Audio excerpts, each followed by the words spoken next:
നിങ്ങളുടെ വീട്ടിലെ ration card ഉടമ മരണപ്പെട്ടാൽ നിങ്ങൾ എന്ത് ചെയ്യണം? 15 ദിവസത്തിനകം തന്നെ അധികൃതരെ അറിയിച്ചിരിക്കണം. അല്ല എന്നുണ്ടെങ്കിൽ ശക്തമായ ഫൈൻ നടപടികൾ നേരിടേണ്ടി വരും. ഇത് പറയാൻ കാരണം കൊല്ലം കൊട്ടാരക്കരയിൽ 81 ആളുകൾക്കെതിരെയാണ് റേഷൻ കാർഡ് ദുരുപയോഗം ചെയ്തതിൻ്റെ പേരിൽ നടപടി സ്വീകരിച്ചിരിക്കുന്നത്. മരിച്ച ആളുകൾ, റേഷൻ കാർഡ് ഉടമ മരിച്ച വിവരം മറച്ചു വെച്ചാണ് ഇവർ സാധനങ്ങൾ വാങ്ങിയിരുന്നത്. 3 വർഷം മുമ്പ് വരെ മരിച്ച ആളുകളുടെ പേരിൽ ഇപ്പോഴും സാധനങ്ങൾ ഈ റേഷൻ കാർഡ് ഉപയോഗിച്ച് വാങ്ങിക്കൊണ്ടിരിക്കുകയാണ്.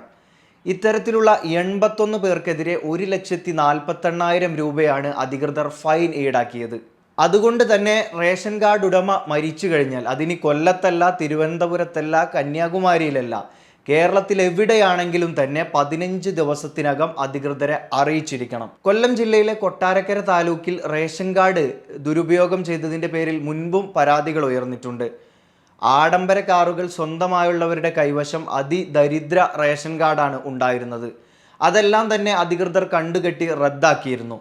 അതുകൊണ്ട് തന്നെ കൊല്ലം സ്റ്റോറീസിലൂടെ നമ്മൾ പങ്കുവെക്കുന്നത് റേഷൻ കാർഡ് ദുരുപയോഗം ചെയ്യുന്നവർക്കെതിരെ ശക്തമായിട്ടുള്ള നടപടി സ്വീകരിക്കുമെന്ന് താലൂക്ക് സപ്ലൈ ഓഫീസർ അറിയിക്കുന്നുണ്ട്.